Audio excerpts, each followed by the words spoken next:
Hello everyone, welcome back to your own YouTube channel Amica Genus. Today we are going to discuss uniform civil code. बहुत current का issue है, सभी जगह आप सुन भी रहे होंगे. एज अ लॉ स्टूडेंट अगर आपसे कोई पूछता है कि यूनिफॉर्म सिविल कोड क्या है, यू आर नॉट सपोज्ड कि सभी एक जैसी यूनिफॉर्म पहन के चलेंगे. ठीक है, एक वायरल वीडियो है, उसमें एक जनाब कह रहे हैं कि यूनिफॉर्म सिविल कोड का मतलब सबको एक जैसा यूनिफॉर्म डालना होगा. It is not like that. समझते हैं क्या कहना चाहता है यूनिफॉर्म सिविल कोड, क्यों आ रहा है, क्या इसकी ज़रूरत है. ठीक है, बने रहिएगा लास्ट तक वीडियो को और देखते रहिए. यूसीसी एक चैलेंज रहा है हमेशा से एक इंडियन गवर्नमेंट के लिए. क्यों, आखिर क्यों ये रहा है ऐसा. देखो, बात ऐसी है कि बीजेपी गवर्नमेंट जो है 2014 में इलेक्शन जीती थी, उसके बाद से वही जीत रहे हैं. ठीक है, उनके इलेक्शन मैनिफेस्टो में उन्होंने मेजरली की बात कर रहा हूँ, 3 काम बताए थे कि ये हम करने वाले हैं हमारे इलेक्शंस के दौरान, हमारी ड्यूरेशन के दौरान. ठीक है, दे सेड कि वो यूनिफॉर्म सिविल कोड लेके आएंगे. 370 का जो आर्टिकल है इंडियन कॉन्स्टिट्यूशन का, article 370 special status to J&K, वो कर दिया है ख़त्म 2019 की कॉन्स्टिट्यूशनल अमेंडमेंट एक्ट से. राम मंदिर के निर्माण वाले मामले में भी इन्होंने पॉजिटिव रिस्पांस दिया है. अब 2024 में फिर से इलेक्शन होने वाले हैं. ठीक है, और यूनिफॉर्म सिविल कोड को लागू करने की जो प्रोसेस है वो भी फास्ट हो गई है. अब कुछ लोग, कुछ बुद्धिजीवी ऐसे बोलते हैं कि ये यूसीसी जो है एक पॉलिटिकल इलेक्शन स्टंट है गवर्नमेंट का, ताकि वोट को अपनी तरफ खींचा जा सके. मैं कहता हूँ चलो ठीक है कि भाई ये पॉलिटिकल स्टंट है, लेकिन क्या वो कॉन्स्टिट्यूशन के कुछ अगेंस्ट कर रहे हैं? क्या वो अपने ड्यूरेशन के बाहर जाके कुछ कर रहे हैं? नहीं ना. They are doing in their duration. वो अपनी ड्यूरेशन में करें. अगर उनको 5 साल उनको मिले हैं, तो अगर वो 4.5वें साल भी शुरू करते हैं कोई काम और वो 5वें साल में कंप्लीट हो जाता है, we can not blame the government. ठीक है, तो यूनिफॉर्म सिविल कोड यहाँ पे लगने वाला है. और बेसिकली अगर ये लगता है तो सबसे ज़्यादा जिस पक्ष को आज, वैसे उनको पक्ष को है नहीं, कुछ ठेकेदार हैं उनको प्रॉब्लम है, और उन ठेकेदारों के घर में भी ये एप्लीकेबल होगा. एंड उनकी भी जो लड़कियां होंगी, उनकी जो घर में लेडीज़ हैं, उनको प्रोटेक्शन यूसीसी देने वाला है डेफिनेटली. कॉन्स्टिट्यूशनल प्रोविजंस की अगर बात करें तो क्या क्या कॉन्स्टिट्यूशन प्रोविजंस हैं जो बेसिकली यूसीसी के रिगार्डिंग हमें ध्यान में रखने चाहिए. एक तो देखो, आर्टिकल 44 है इंडियन कॉन्स्टिट्यूशन का. ये तो बात करता है कि यूनिफॉर्म सिविल कोड लगना चाहिए सभी के ऊपर. ठीक है, इतनी सी बात कहता है. अब जब आर्टिकल 44 कहता है, गवर्नमेंट उसको अप्लाई करने जा रही है, तो आई डोंट थिंक कि कोई एजुकेशनली साउंड पर्सन जो होगा वो इसमें कोई बाधा बनाएगा.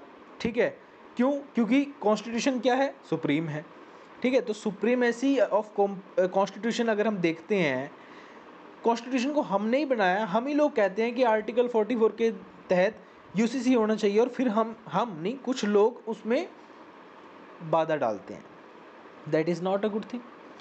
आर्टिकल 15 की बात करते हैं. आर्टिकल 15 डिस्क्रिमिनेशन की बात करता है कि डिस्क्रिमिनेशन नहीं होगा रेस के आधार पे, कास्ट के आधार पर, सेक्स के आधार पर, रिलीजन के आधार पर.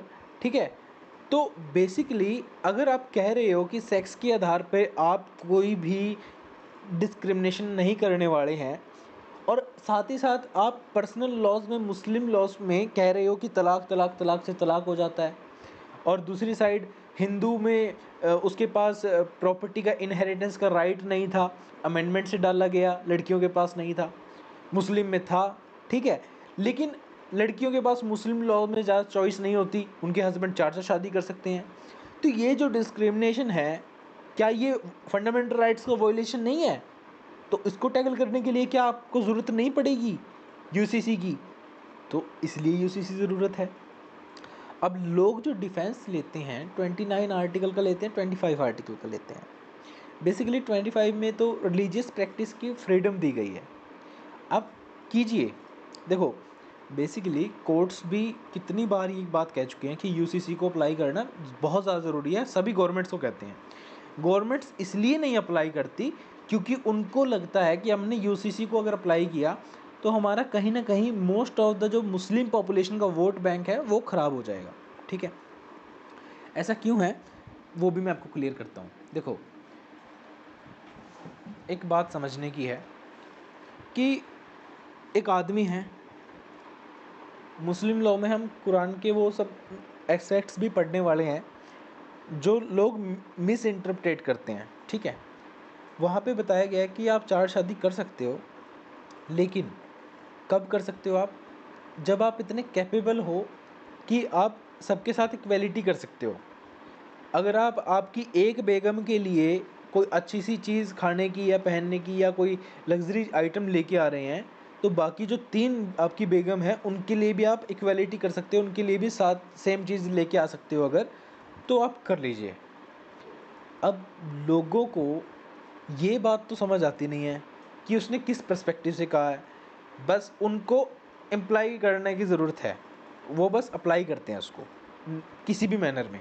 ठीक है, सुप्रीम कोर्ट हमेशा ये कहते हैं कि देखो ऐसा है कि आप बॉडी को चेंज करो बट सोल को मत चेंज करो। ठीक है, हम आपकी रिलीजियस प्रैक्टिसेस को नहीं, आप निकाह कीजिए, हिंदू फेरे करेंगे, जो आनंदकार करेंगे सिख में, ये सब चीज़ चलती रहेंगी, लेकिन करेंगे आप एक से ही। आनंदकार भी एक से होगा, हिंदू भी एक से शादी करेगा, मुस्लिम भी एक से शादी करेगा, क्रिश्चियन भी एक से शादी करेगा। That is UCC. आर्टिकल 13 कहता है कि कोई भी अगर हमारा लॉ है, ठीक है, कोई भी ऐसी प्रैक्टिसेस है जो हमारे लॉ से, जो कंसिस्टेंट लॉ से हैं, वो कहीं ना कहीं प्रॉब्लम क्रिएट कर रहे हैं। तो हमने बहुत सारी कॉन्स्टिट्यूशन लॉज के लेक्चर में हमने डॉक्ट्रिन्स भी किए हैं, doctrine of severability, doctrine of eclipse, ये सब की हुई हैं, वेवर वाली। ठीक है, तो बेसिकली वो क्या बताते हैं कि अगर आप अपना, देखो बेसिक सिंपल मतलब ये है कि अगर मैं अपना राइट एंजॉय कर रहा हूँ, अगर मैं कोई राइट एंजॉय कर रहा हूँ, तो मैं इस मैनर में राइट एंजॉय करूँगा कि सामने वाले व्यक्ति का राइट इन्फ्रिंज ना हो। समझ आ रही है? मैं इस हिसाब से अपना राइट एंजॉय करने वाला हूँ कि सामने वाले व्यक्ति को किसी भी प्रकार की कोई दिक्कत ना हो उससे। अब रिकमेंडेशंस की बात करते हैं तो second law commission, I think it is not second, it is 22nd, yes it is 22nd law commission है ये। और इन्होंने क्या कहा है मैं बताता हूँ आपको। इनको एक मेन टास्क दिया गया था कि भाई आपने यूसीसी वाला मैटर देखना है। ठीक है, इसके अंदर कौन है, इसको हेड करते हैं justice Rituraj Awasthi. The most important question from the point of view of UCC कि 22nd लॉ कमीशन, पहले तो ये पूछ लेंगे कौन सा लॉ कमीशन था, 22nd था, उसमें अंदर जुडिशरी कौन हेड कर रहे थे उसको, तो जस्टिस ऋतुराज अवस्थी जी कर रहे थे।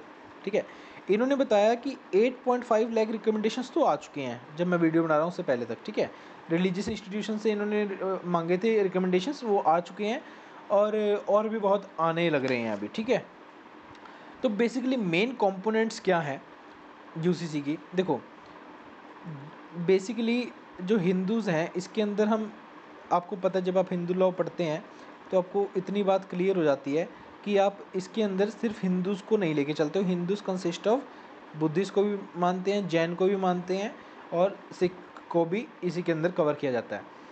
तो ये सब लोग जो हैं ये एक ही शादी करते हैं। ठीक है, लेकिन मुस्लिम कितनी करता है, मुस्लिम इज़ अलाउड, क्योंकि वो करते तो सब एक ही हैं लेकिन अलाउड है उनको 4 करनी भी, वो 4 भी कर सकते हैं। ठीक है, इनको अगर तलाक लेना है तो they do not need any formal expression, उनको कोई ज़रूरत नहीं पड़ता कोर्ट में जाने की। लेकिन इनको हिंदू मैरिज एक्ट में 13 और 13B, ठीक है, तो ये बेसिकली डाइवोर्स से डील करते हैं ना। तो बात करते हैं कि जो मैरिज का इशू है इसके अंदर वो क्या डील करता है। देखिए, अब हिंदू जो हैं वो एक शादी करते हैं, मुस्लिम्स जो हैं उनको अलाउ है कि वो 4 शादी कर सकते हैं,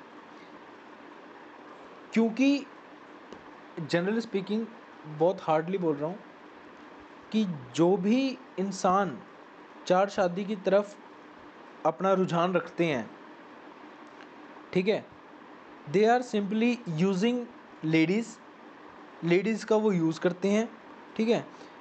और दूसरी बात, ये लोग जब प्लेजर की बात आती है तो इजी साइड को भागते हैं, एंड जब पेन की बात आती है तब भी इजी साइड की तरफ भागते हैं। देखो, आई विल एक्सप्लेन। एक मुस्लिम आदमी है, वो 4 शादी करने की तरफ भागेगा, ठीक है, लेकिन वो तब तो इस्लाम को फॉलो करेगा कि हाँ 4 शादी के लिए इस्लाम में लिखा हुआ है। लेकिन जब भी बात आती है पनिशमेंट्स की, पिनल कोड्स की, तो इस्लाम के अंदर, कुरान के अंदर, तो इस्लामिक लॉज अगर आप फॉलो करते हो तो उसके अंदर तो जो पिनल कॉन्सिक्वेंसेस हैं वो बहुत ज़्यादा टफ हैं आईपीसी से।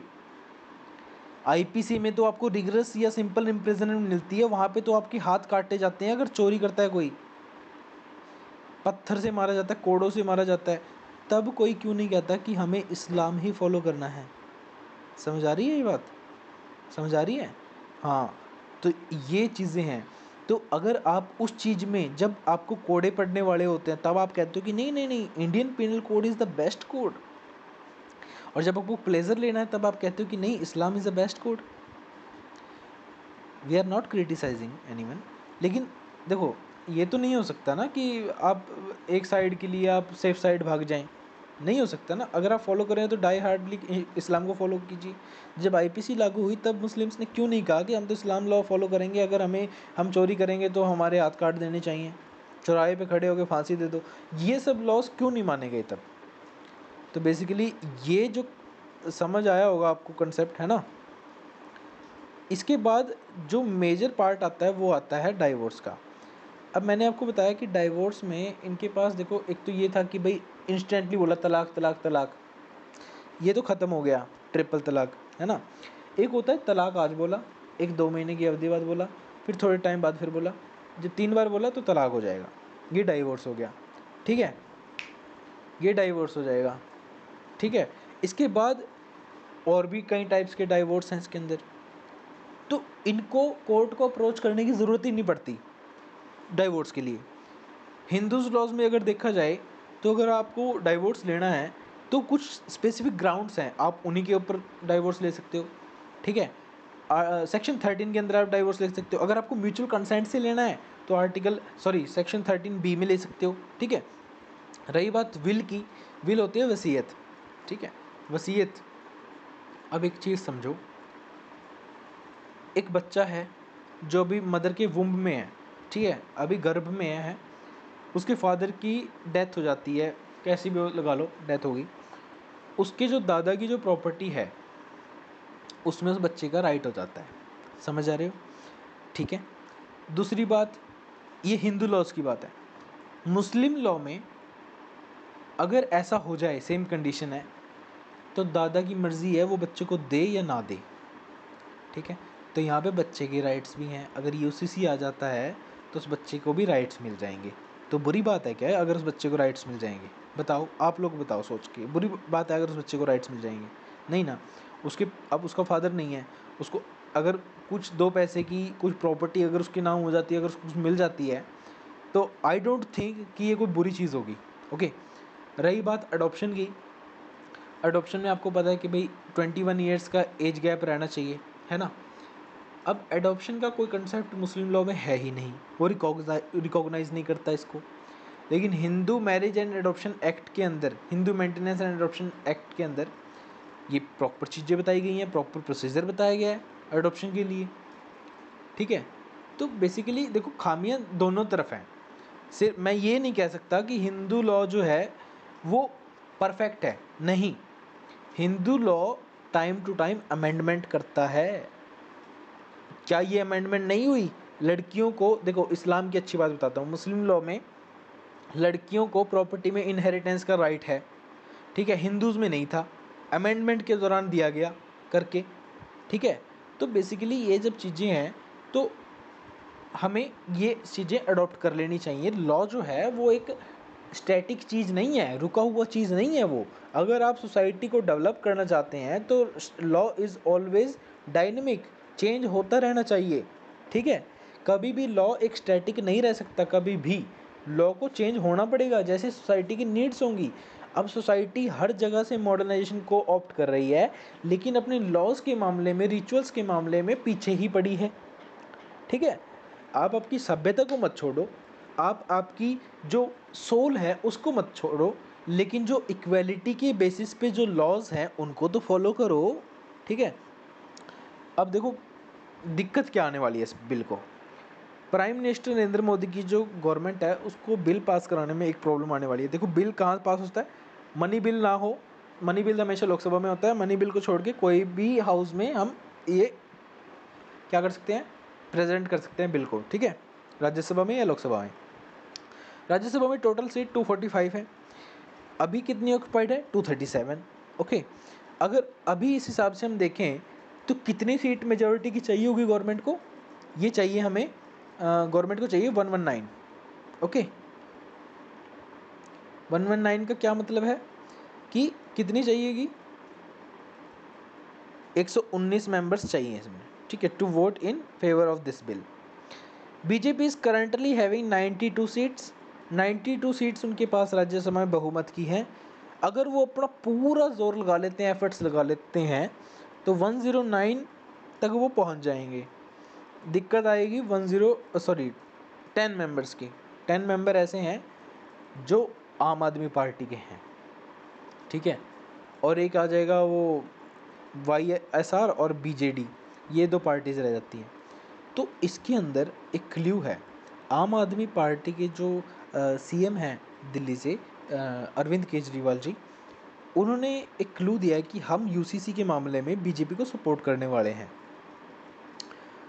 ये बहुत ही ज़्यादा मतलब मिसलीडिंग सी बात लग रही है कि अरविंद केजरीवाल जो 24 घंटे टांग खींचने पे लगे रहते हैं एक दूसरे की, वो लोग आज कह रहे हैं कि हम UCC के मामले में बीजेपी को सपोर्ट करने वाले हैं।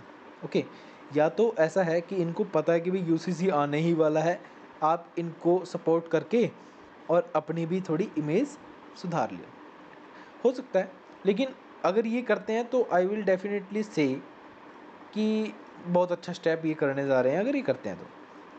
अब कौन फेवर में नहीं है, YSR एंड BJD पार्टी ने डायरेक्टली बता दिया है, रिफ्यूज़ कर दिया कि हम बीजेपी गवर्नमेंट को सपोर्ट नहीं करने वाले UCC के मामले में। ठीक है, तो ये था एक जनरल पॉइंट ऑफ व्यू जो आपको समझ में आना चाहिए। ठीक है, और UCC के बारे में। और ये अपना चैनल है भाई, यहाँ पे सब्सक्राइब का बटन आएगा, इसको सब्सक्राइब कर लो। ओके, और सब्सक्राइब कर लिया करो, जितना वॉच टाइम आता है नॉट सब्सक्राइब्ड से आता है, पता नहीं वीडियो देखते हो लेकिन सब्सक्राइब क्यों नहीं करते। ठीक है, सब्सक्राइब करो ताकि नेक्स्ट जो वीडियोज़ आएंगी उनकी नोटिफिकेशन आपके पास सबसे पहले पहुँचे। ठीक है, थैंक यू सो मच।